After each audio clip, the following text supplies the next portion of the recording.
Today our topic of discussion is cryoglobulinemic vasculitis. So let's start this discussion with one clinical case scenario. So this case I had seen, this was a 33-year-old male. He had a history of IV drug use for about 12 years. He had past history of hepatitis C virus which was untreated, and he was also admitted 8 years back for infective endocarditis. At that time he had tricuspid valve endocarditis.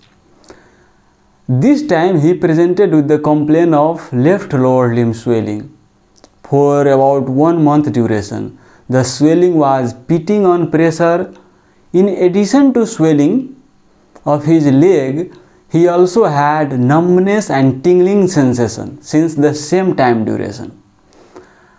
And he also told that he had feeling of weakness and fatigue.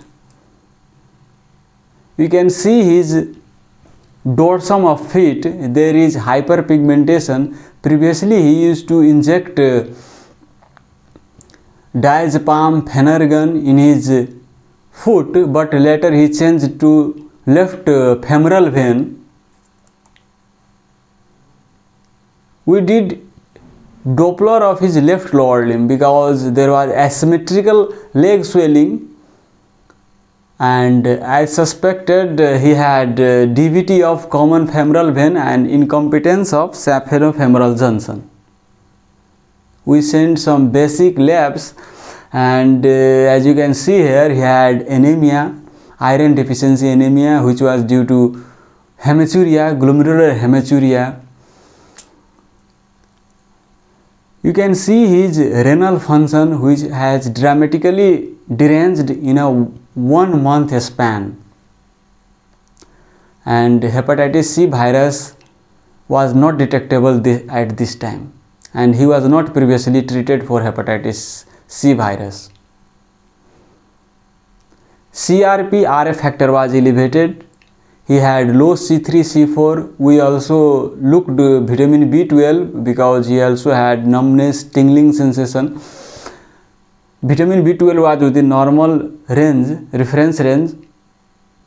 We did echo as he had past history of infective endocarditis. He had non-coapting tricuspid leaflet, and that was causing severe tricuspid regurgitation. He also has perimembranous VSD.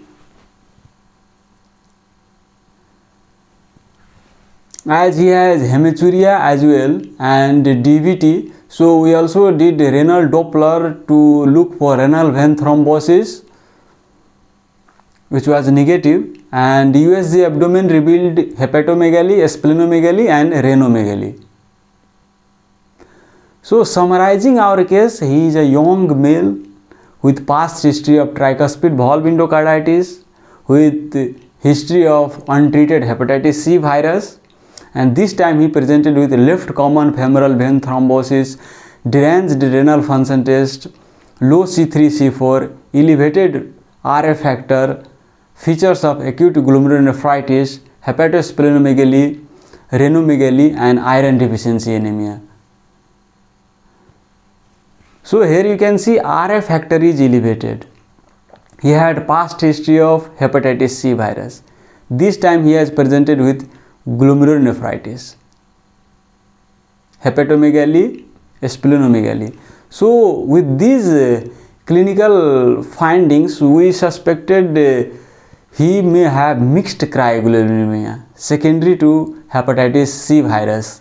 As we know, about 90% of cases of mixed cryoglobulinemia are due to hepatitis C virus.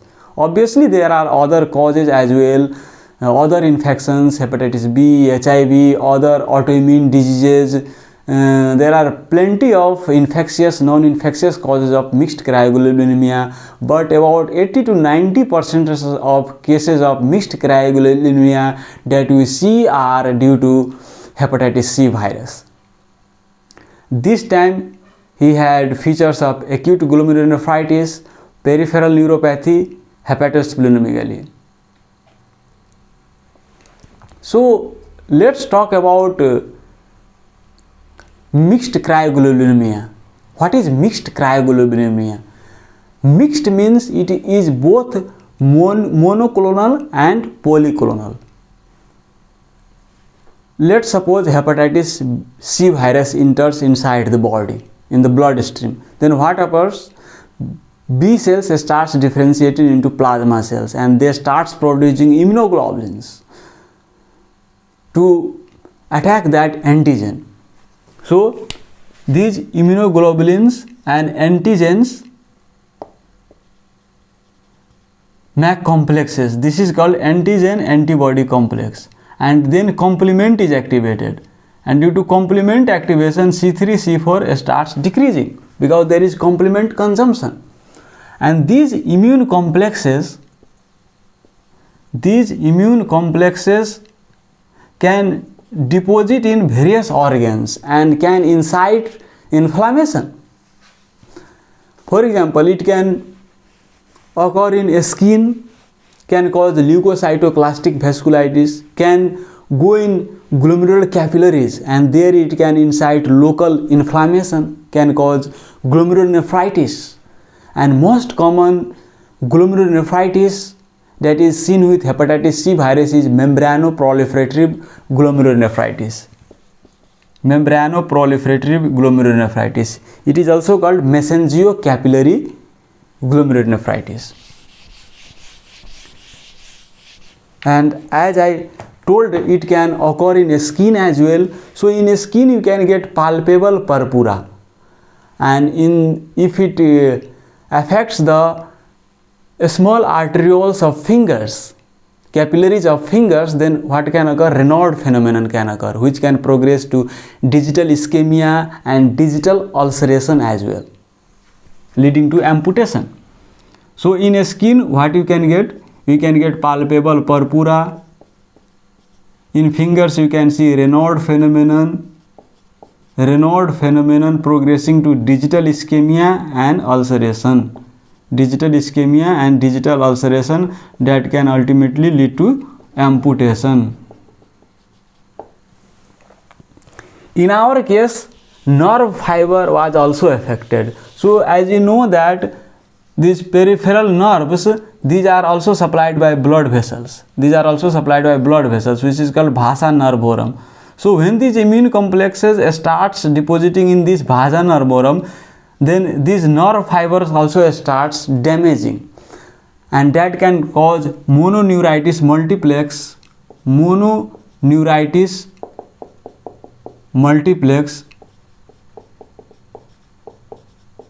Mononeuritis multiplex means this is just a fancy term for saying that multiple peripheral nerves are inflamed. There is multiple peripheral nerves are affected, like sensation. Similarly, blood vessels supplying the intestine called mesenteric vessels. So these can also be affected, causing mesenteric vasculitis. This can lead to abdominal pain, blood in a stool.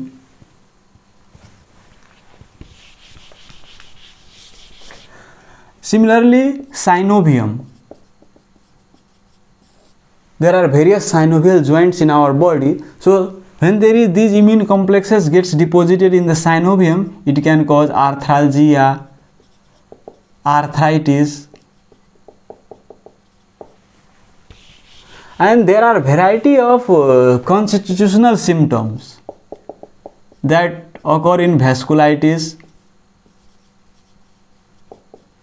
Constitutional symptoms like fever, malaise, weight loss, fatigue, generalized body weakness, generalized body weakness,